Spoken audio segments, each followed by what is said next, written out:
اعوذ باللہ من الشیطان الرجیم بسم اللہ الرحمن الرحیم الحمد للہ رب العالمین والصلاة والسلام علی اشرف الانبیاء والمرسلین وآلہ الطیبین الطاہرین۔ ہم آیے مودت کے ذیل میں گفتگو کر رہے تھے، اس میں ہم نے ذکر کیا کہ اس کی 3 تفسیریں ہیں۔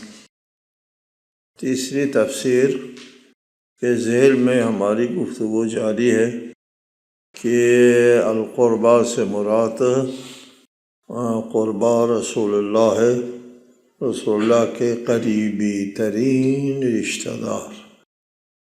اس پر یہ اعتراض ہوا کہ یہ بات ذوق سلیم کے خلاف ہے کہ اشہر رسالت میں رسول خدا یہ کہے کہ میری اولاد سے، میرے قریبی رشتہ داروں سے محبت کرو۔ اس کے جواب میں ہم نے عرض کیا تھا یہ آپ کے ذوق سلیم کے خلاف ہے، لیکن حضرت ابراہیم خلیل ابو الانبیاء، جو تمام انبیاء کا جو ہے وہ سلسلہ آل ابراہیم سے متعلق ہے۔ حضرت ابراہیم کے ذوق سلیم کے خلاف نہیں تھا۔ حضرت ابراہیم کے لیے یہ بات گری ہوئی نہیں تھی کہ آپ نے فرمایا کہ میں نے اے اللہ تیرے گھر کعبہ کے نزدیک اپنے اولاد میں سے کچھ کو یہاں بسایا، اس بے آب و گیا بیابان میں، میرا مالک ربنا لیقیموا الصلاۃ، تاکہ یہ نماز قائم کرے، اقامہ نماز کا مرکز بنے۔ فاجعل، فا کو ہم تفریعی کہتے ہیں نا، پس نتیجتاً، فا اجعل، پس نتیجتاً قرار دے لوگوں کے دل کو، بقول صاحب تفہیم کے، لوگوں کو دل کو مشتاق بنا دے میرے آل کی طرف۔ فاجعل افئدۃ من الناس تہوی الیہم، میری ذریت کی طرف لوگوں کے دلوں کو مشتاق بنا دے۔ کس کے صلے میں؟ اس صلے میں کہ میں نے میری اولاد کو اقامہ نماز کے لیے یہاں مکے میں بسایا ہے۔ یہ حضرت ابراہیم خلیل اللہ کے ذوق کے خلاف نہیں تھا۔ درود ابراہیمی جو آپ کے ہاں، ہمارے ہاں، سب کے ہاں مسلم اور متواتر ہیں۔ اللہم صلی علی محمد وعلی آل محمد کما صلیت علی ابراہیم وعلی آل ابراہیم انک حمید مجید۔ آل محمد اور آل ابراہیم، یہاں پر بھی یہ جو درود بھیجنا ہے آل ابراہیم پر، تو یہ آل ابراہیم کے درود بھیجنا حضرت ابراہیم کے ذوق سلیم کے خلاف نہیں۔ اسی طرح آل محمد کے لیے، البتہ یہاں ایک بات ہے، بہت افسوس کے ساتھ کہنا پڑتا ہے، افسوس کے ساتھ کہنا پڑتا ہے، تعجب کے ساتھ کہنا پڑتا ہے کہ آل سے مراد وہ کہتے ہیں پیروکار، آپ کے پیروکار مراد، یہ تاویل کرتے ہیں۔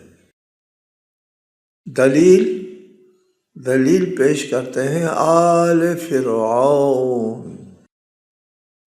مجھے خود خفت محسوس ہوتی ہے اس بات کو بیان کرتے ہوئے کہ آل فرعون ان کے لیے استعمال ہوا ہے جو فرعون کے پیروکار ہیں، ان کے لیے آل کہا ہے قرآن نے، لہٰذا یہاں محمد کے پیروکار، محمد کے آل ہے، جس طرح فرعون کے پیروکار فرعون کے آل ہے۔ انا للہ و انا الیہ راجعون، محمد اور فرعون،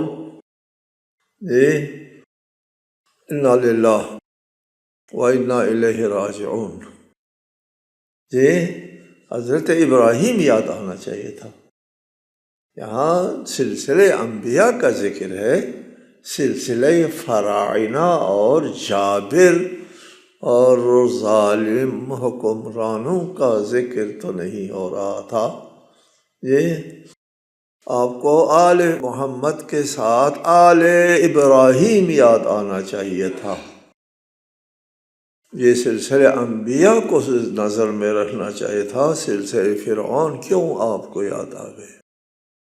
جی اگر آپ کو آل ابراہیم یاد آتے تو یہ قرآنی آیت بھی آپ کے سامنے آ جاتی، فقط آتینا آل ابراہیم الکتاب والحکمہ، ہم نے آل ابراہیم کو کتاب و حکمت عنایت کی ہے، آل ابراہیم میں نبوت رکھی ہے۔ ہم اس سے زیادہ یہاں پر اظہار تأسف نہیں کر سکتے۔ تیسری بات آیہ تطہیر ہے۔ جی آیہ تطہیر کے نزول کے موقع پر حضور کی دعا بھی آپ کو غیر مناسب لگے گی۔ جو روایت آپ نے خود تفہیم القرآن آیہ تطہیر کے ذیل میں حضرت عائشہ سے نقل فرمائی ہے آپ نے کہ حضور نے حضرت علی اور فاطمہ اور حسن حسین کو بلایا، ان پر ایک کپڑا ڈال دیا اور دعا کی، اللہم ہؤلاء اہل بیتی فاذھب عنہم الرجس وطہرہم تطہیرا۔ پھر آپ اہل بیت میں ان کے علاوہ ان لوگوں کو بھی شامل کرنا چاہتے ہیں جو اس چادر میں نہیں تھے۔ اگر ایسا ہے تو حضور نے گھر کی چار دیواری کے احاطے میں کپڑے کا احاطہ کیوں بنایا تھا؟ بہرحال یہ الگ بحث ہے۔ یہ بھی ہے، آیہ تطہیر بھی ہے کہ اہل البیت، یہ ہؤلاء اہل بیتی، یہ اہل بیت کے بارے میں یہ رسالہ المآب کے ذوق سلیم کے خلاف نہیں تھا، وہ اپنے اہل بیت کے بارے میں دعا کرتے ہیں۔ جی اور تواتر سے یہ بات ثابت ہے، تواتر سے بھی یہ بات ثابت ہے کہ اور صحاح میں بھی ہے کہ رسول کریم صلی اللہ علیہ وآلہ وسلم نے آپ کے اولاد اور آل کی محبت کو جزو ایمان قرار دیا ہے۔ مختلف روایات صحاح میں غیر صحاح میں تواتر معنوی، ایک تواتر ہوتا ہے، ایک لفظ ہوتا ہے ہر عبارت میں، ہر حدیث میں، ہر روایت میں ایک لفظ آتا ہے، اس کو تواتر لفظی کہتے ہیں۔ لیکن روایت میں الفاظ مختلف ہیں، مطلب ایک ہے، تو اس کو تواتر معنوی کہتے ہیں۔ تواتر معنوی ہے مختلف الفاظ میں، میری عطرت سے، میری آل سے، میرے اولاد سے مجھے محبت رکھنا جو ہے وہ جزو ایمان ہے۔ ہم آگے چل کر کے تفہیم القرآن کی اپنی ایک عبارت پیش کرتے ہیں۔ تفہیم القرآن کا موقف یہ ہے کہ اجر رسالت کا مطالبہ، اجر رسالت کا مطالبہ مومنوں سے، مسلمانوں سے نہیں ہوا تھا، یہ مشرکین سے ہوا تھا۔ مشرکین سے کون سا اجر کا؟ اس کا کہ تم سے کوئی میں اجر نہیں مانگتا سوائے اس کے کہ ہمارے تمہارے درمیان میں رشتہ داری ہے، اس کا لحاظ رکھو۔ یہ کس پر؟ لا اسألکم علیہ، اس علیہ یعنی علی تبلیغ رسالہ، تبلیغ رسالت پر۔ تبلیغ رسالت کیا ہے؟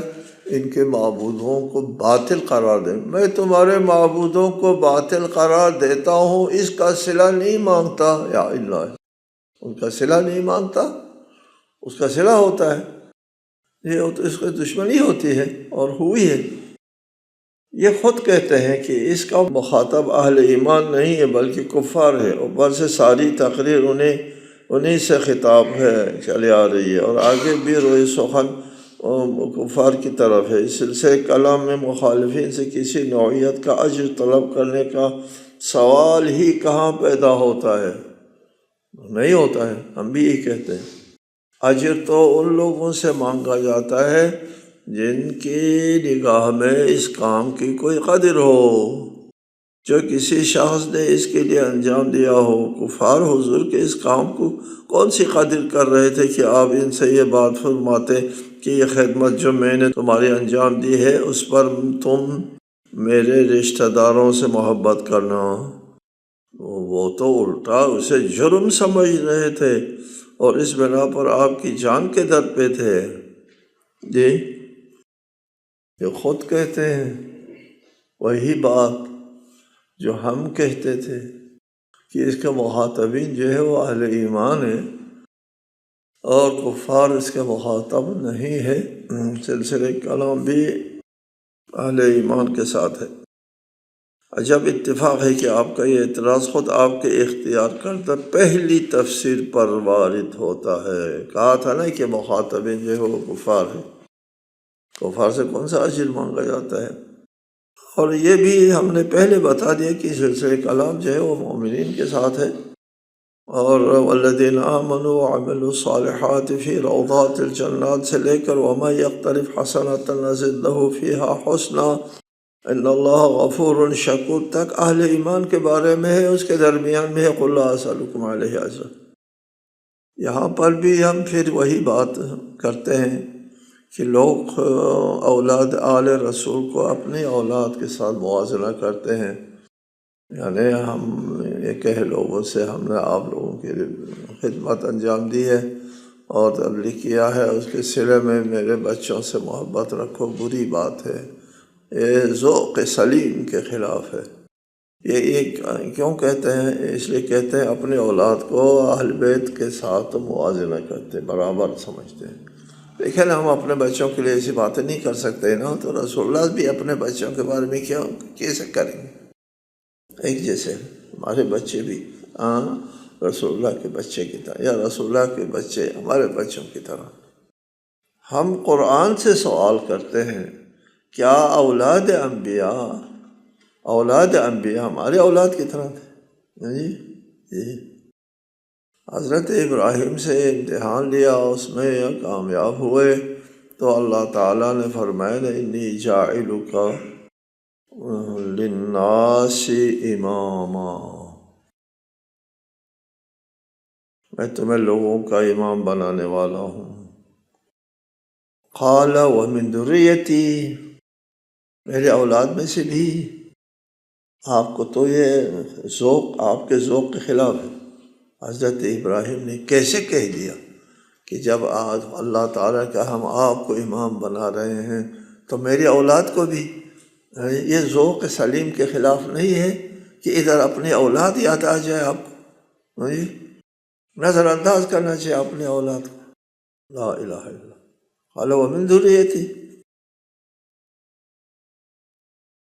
دوسری آیت ہے ان اللہ اصطفیٰ آدم و نوحا و آل ابراہیم و آل عمران علی العالمین ذریۃ بعضها من بعض، اللہ نے آدم اور نوح اور آل عمران کو تمام دنیا والوں پر ترجیح دے کر منتخب کیا ہے، آل ابراہیم آل عمران کو۔ یہ ایک سلسلے کے لوگ ہیں جو ایک دوسرے کی نسل سے پیدا ہوئے۔ ذریۃ بعضها من بعض، سورہ انعام میں حضرت ابراہیم، اسحاق، نوح، داؤد، سلیمان، ایوب، یوسف، موسیٰ، ہارون، زکریا، یحییٰ، عیسیٰ، اسماعیل، الیسع، یونس اور لوط کے ذکر کے بعد فرمایا، دیکھو ان تمام انبیاء کے ذکر کے بعد فرمایا وَمِنْ آبائِهِمْ، یہ جو مذکور انبیاء، وَذُرِّيَّاتِهِمْ وَإِخْوَانِهِمْ، اور ہم نے منتخب کیا ہے ان لوگوں کے آبا کو، ان کے اولاد کو، ان کے بھائیوں کو، اخوان کا بھی ذکر ہے، واجتبیناہم، ان کو ہم نے منتخب کیا، وہدیناہم الی صراط مستقیم۔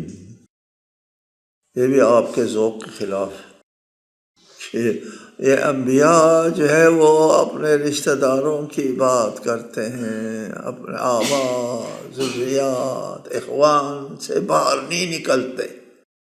یہ ذوق سلیم کے خلاف ہے جی، اپنے رشتہ داروں سے باہر نہیں نکلتے، آباء، ذریات، اخوان۔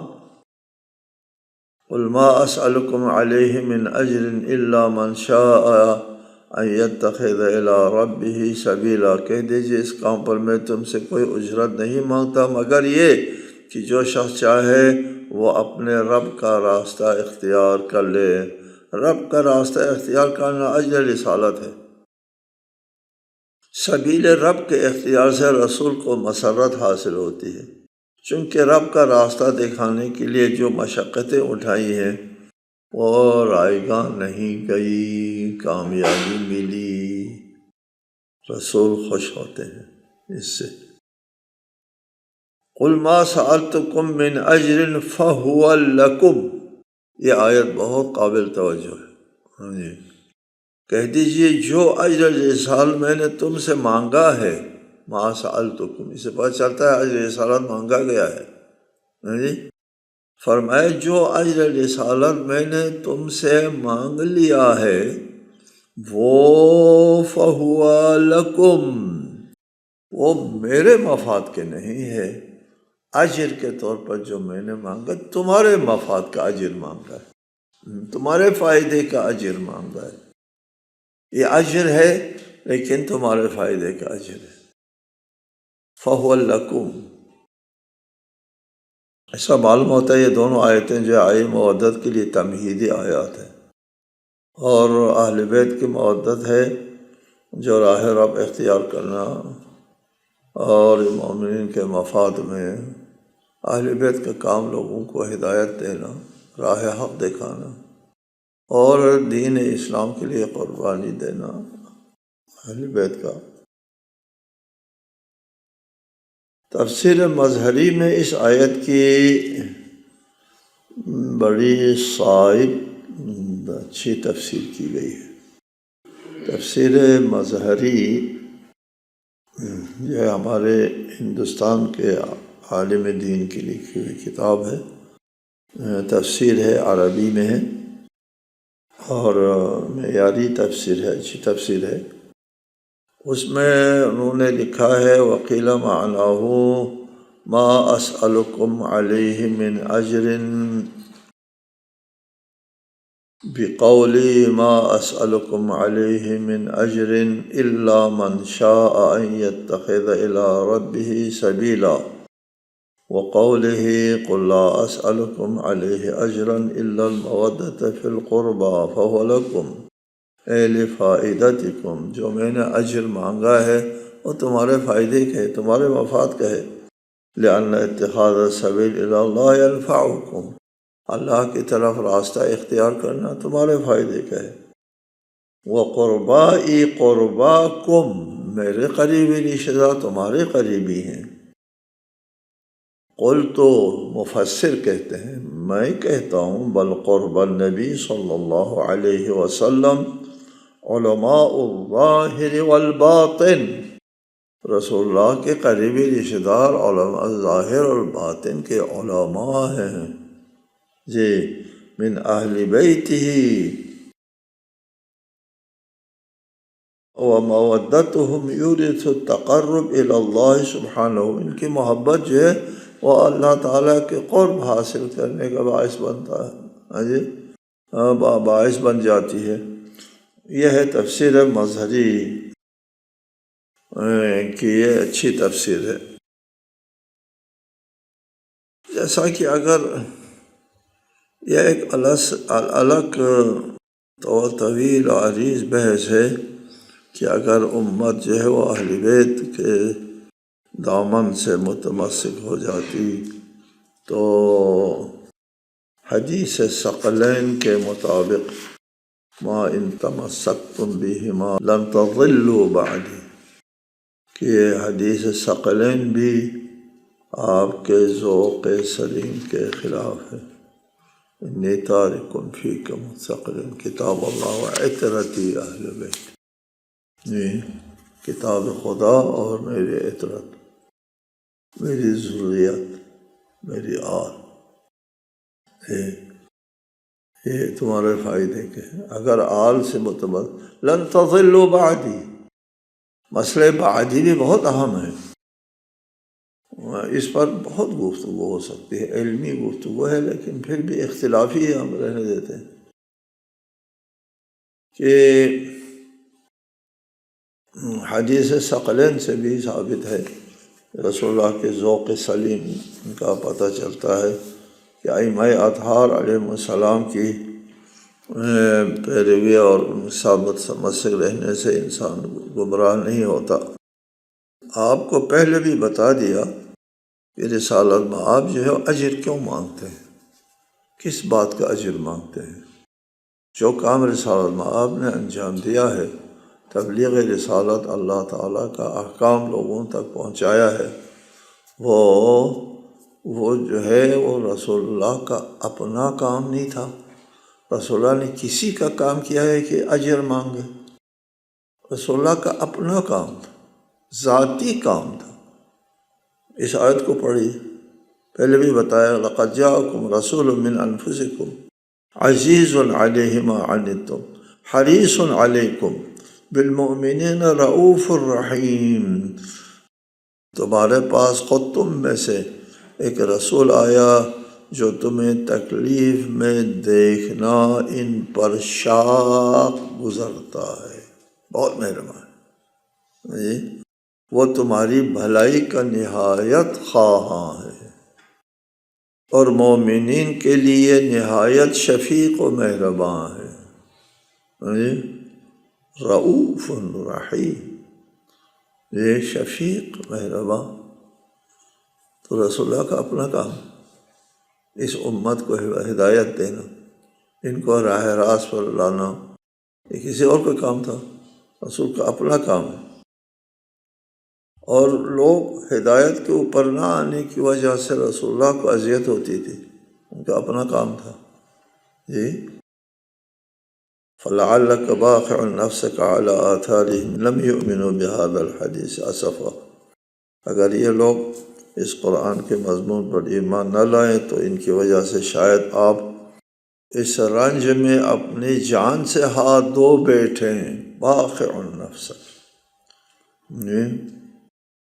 اپنے جان سے ہاتھ دھو بیٹھے،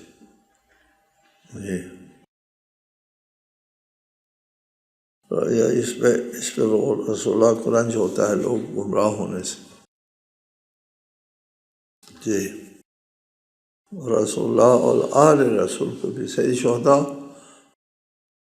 سلام اللہ علیہ کے بارے میں ہے کہ کوفہ اور شام کا لشکر کو دیکھا، بہت بڑا لشکر سامنے کھڑا ہے، سید شہداء کو قتل کرنے کے لیے آیا ہوا ہے جی۔ آپ نے گریہ فرمایا لوگوں کو دیکھ، کس بات پر؟ یہ بیچارے اپنے آپ کو جہنم میں ڈال رہے ہیں، افسوس ہے، اپنے کو قتل کرنے والوں پر رحم کر رہے ہیں کہ یہ لوگ اپنے آپ کو جہنم میں کیوں ڈال رہے ہیں؟ یہ اہل رسول، ان کی مودت واجب ہے، وہ بھی اتنا مہربان ہے جتنا خود رسول مہربان ہے۔ اس کے بعد فرمایا وَمَن يَقْتَرِفْ حَسَنَةً نَزِدْ لَهُ فِيهَا حُسْنًا، اور جو کوئی نیکی جو ہے وہ کمائے تو ہم اس کی نیکی میں اضافہ کر دیتے ہیں۔ یہاں بھی احادیث ہیں، روایات ہیں کہ یہاں پر حسنہ سے مراد آل محمد کی مودت ہے جی۔ وَمَن يَقْتَرِفْ حَسَنَةً، اور جو کوئی حسنہ حاصل کرے، عمل کرے، تو وہ اس کے لیے ہم اضافہ کرتے ہیں۔ حسنہ سے مراد محبت اہل بیت. دیکھو آلوسی روح اس جگہ لکھتے ہیں وحب آل رسول علیہ السلام من اعظم الحسنات ہے. وتدخل فی الحسنۃ ہنا دخولا اولیا. یہ پہلے حسنہ جو ہے وہ ابتداءً تو محبت اہل بیت ہی حسنہ ہے، اس کے بعد باقی حسنات حسنہ ہوتے ہیں. آلوسی کہتے ہیں، آلوسی اہل سنت کے بہت بڑے مائع ناز مفسر ہیں. نزد لہ فیہا اے فی الحسنۃ حسنا لمضاعفۃ الثواب علیہا، ثواب مضاعف کر کے ہم اس میں اضافہ کریں گے. ابن ابی حاتم کی روایت ہے، ابن عباس نے کہا وَمَن يَقْتَرِفْ حَسَنَةً سے مراد المودہ لآل محمد ہے. وَمَن يَقْتَرِفْ حَسَنَةً میں حسنہ اس میں شامل ہے، لیکن ذی القربہ کی محبت کے ذکر کے بعد اس حسنہ آیا ہے، تو اس حسنہ سے مراد محبت ذی القربہ ہے. جو ذی القربہ کی محبت دل میں رکھے گا اس کے لیے ہم حسنات میں نیکیوں میں اضافہ کریں گے. السلام علیکم ورحمۃ اللہ وبرکاتہ.